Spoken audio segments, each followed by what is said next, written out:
Welcome to another episode of Titan PI TV, where we're looking at the inside workings of a live operational investigation agency, that being Titan Private Investigation Limited here at Derby. I'm your host and Managing Director, Simon Henson. So today we're going to be looking at training. Titan delivers a 5-day RQF Intermediate Level 4 Covert Surveillance Operations course. This teaches you all the elements of surveillance, whether that be foot, mobile, technical, and then we go on to everything in the background. The recces, the briefings, the operational orders, the debriefings, imagery, time date stamp, etc. It goes on. So what I want to discuss today is the training. So our last course, we had a learner who attended our course. They already had the RQF Level 4 qualification with another training provider here in the UK. So why did they come on our course? Titan differ from other training providers. We are predominantly an operational company. So we are able to train because we have the background, credible background in the police and the military as trainers and surveillance operatives.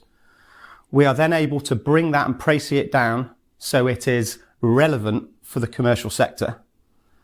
But we're also, post-course, if you're successful, we're able to offer you work because predominantly we're an operational company.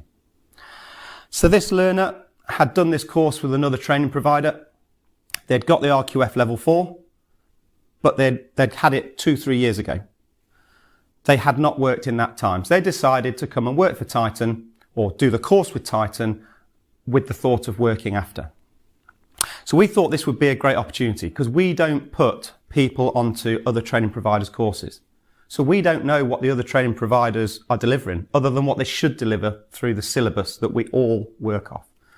So we thought this would be a fantastic opportunity to get some real feedback, whether it's positive or negative, about the course that they attended compared to our course. And we were quite surprised at that feedback. It was quite balanced, but we're going to focus today on the areas that other training provider did not provide.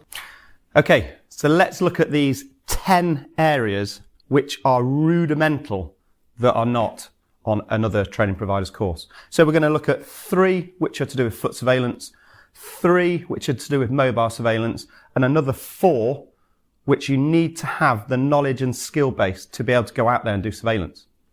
So let's look at the first. The first is called clearing corners. Basic, hour 1, day 1. So we've got our subject walking on the offside footpath, and that we then have a foot team working in an ABC formation. I'm not going to go into details because we've said we're not discussing tactics. So I'm not going to go into the roles and responsibilities of A, B and C on that foot team. If you want to know more, come on the course. So we have got the person in responsibility and role A. We have the person and responsibility in B, and then we've got the person responsibility in C. Our subject is walking down the high street towards Town Street. We've got an obstacle here, an area of danger. So our subject, that's the subject walking offside footpath, high street towards Town Street, approximately 10 metres from that junction. Okay, so our subject could turn right here. So our subject gets to this point. The person in A is moving up with the subject, and that's the subject, a right onto Town Street, temporary loss. So what we're going to do here, if we need to corner clear.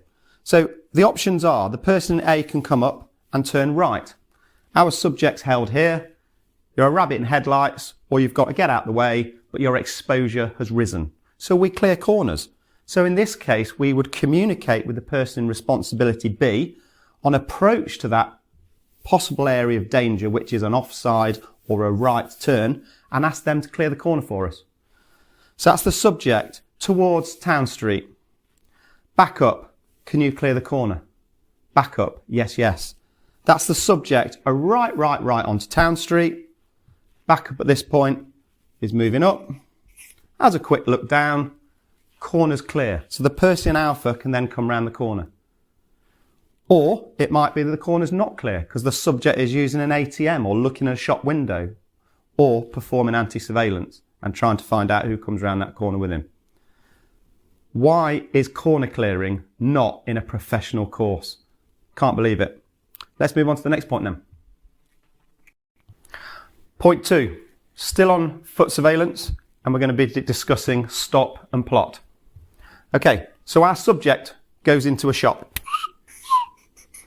That's our subject in a shop. We have to create a sterile area around our subject. So once again, I'm discussing a tactic, but I'm not going to go into detail because I don't want to give too much away. So how do we deal with this? Well, we use the mnemonic VNO. V, gain a visual, so we have a visual on the doors. E, enter. We want someone in there if the objective would be beneficial. Is our objective to see how a person is paying, for example? If that's the case, we need to enter. If this is just a normal shop and it looks like domestic shopping, are we going to enter? Probably not. So we need to make that decision. So V, visual. E, enter. Then we need to cover the near side with one operative, and we need to cover the off side with the other operative. Obviously, we talk about subjects, and near side is at the subject exit. So as you're looking at this, it would be near side, off side, left or right.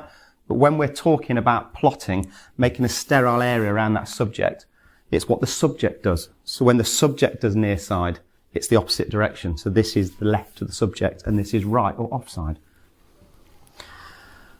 So we've got A covering the near side, B covering the off side. We've got C in the shop with the subject. A is also able to cover the visual.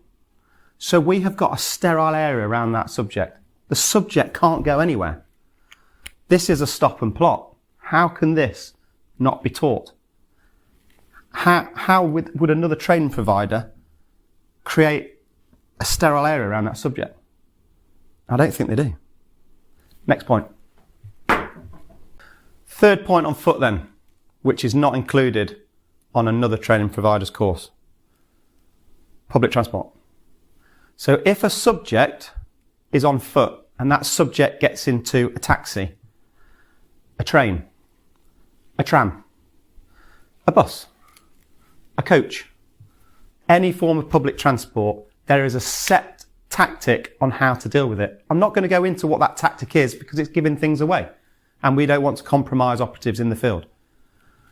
But an operative or someone that graduates from a course needs to know and needs to have put it into practice how they would follow someone on public transport, because it's completely different.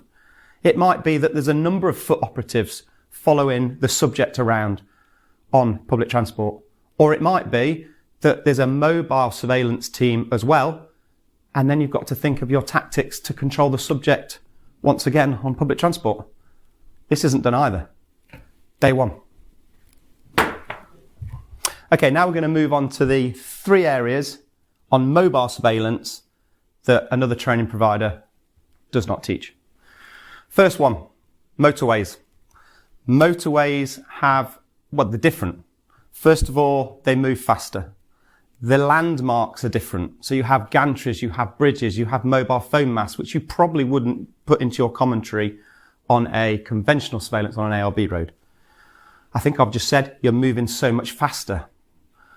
There is a different glossary, and the reason it's glossary is so that if comms are slightly broken, when we hear aspects of glossary, we know it's a motorway. Okay. So we need to practice motorways. We need to teach the difference between A, B roads and motorways. Once again, I'm not done with this other training provider. Second area of mobile surveillance not covered on another training provider's course. Multi-storey car parks. Multi-storey car parks are a massive hazard. Multiple floors, multiple exits. We need to get in there. And there's a procedure on how we do it. Not going to go into the tactic, but we need to teach multi-storey car parks. The set procedure that we have to go through to maintain covert control of our subject and to ensure that our subject cannot escape from our control. Not taught. Third point that isn't included on mobile surveillance, stop and plot. It's the theme here, isn't there? They didn't cover stop and plot on foot either. Okay, so we use a mnemonic called posted. I'm not going to go into the exact details of positions, blah, blah, blah, blah, blah. I am just going to discuss how we do stop and plot, that sterile area around our subject vehicle. So P, paint the picture. O, obtain the eyeball. S, safety net. T, take a breath. E, extend the plot. D, don't forget your foot unit. So, subject vehicle, stop, stop, stop on the near side. Can I have a vehicle to cover? Paint the picture first, sorry. So stop, stop, stop on the near side. Subject remains within the vehicle. The subject has a view all around him, and it's approximately 10 metres before the T-junction with Henry Street. We've painted the picture. Not everyone has to then come and have a look at our subject vehicle to find out where it's parked. We've painted the picture, they know. Obtain the eyeball. Alpha 1 has the eyeball. Alpha 1 is one of the vehicles, and they have got the visual on the subject vehicle. Safety net. So from Alpha 1, can have a vehicle cover the straight on. Alpha 2, yes, yes. Can have a vehicle cover the reverse. Alpha 3, yes, yes. So straight away, if our subject moves off, we've got Alpha 2, if it's off, off, off original, which is the direction it was travelling in, and we've got Alpha 3, if it's off, off, off reciprocal, reciprocal, which is the return route. That's our safety net. If you don't put that on, your subject can just disappear. So we've painted the picture, we've obtained the eyeball, and we've put on a safety net. T, take a breath. Have a look at your maps. Where are our risks? The biggest risk ahead is this T-junction. So extend the plot. Alpha 1 is the eyeball. So we've got 3 cars. Alpha 1 has the eyeball and can cover straight on near side at the T-junction. Alpha 1 to Alpha 2. Alpha 2, go ahead. Alpha 2, relinquish your responsibility on the straight on and cover the straight on offside at the T-junction onto Henry Street. Alpha 2, yes, yes. No change on the subject vehicle. So Alpha 1 has got the visual and can cover the near side on the straight ahead, straight on. Alpha 3 has got the straight on offside. And Alpha 3 has got the reverse. That's a plot. And we need to have that professional, sterile area around a subject so we don't have a loss. It's fully under control if that subject manoeuvres off, off original or reverse. Not taught. Okay, so we've just discussed 3 areas that another training provider doesn't cover, which are rudimental, fundamental elements of foot surveillance, and another 3, which are mobile surveillance. We're now going to look at 4 areas which a learner or a graduate of a course needs to understand and have been able to put it into practice to show that they fully understand it. So we're going to look at log exercises and the practice of it. We're going to look at homework at the end of each day. We're going to look at time date stamp. And we're going to look at car setup. So let's look at car setup first. I'm not going to discuss the ins and outs of how we set a car up now, because if a subject is watching this, someone who believes that they are under surveillance, they will start to look for these areas. Learners need to know, though, before they go out and do their first day live operation, they need to know about where they need to set the cameras up. They need to know what brackets and mounts they need for those cameras. They need to know about glass and tints. They need to know about leisure batteries and electronic car setup so they can survive in that van for a long period of time. They need to know about props. We need to manage our exposure, so we need different clothing.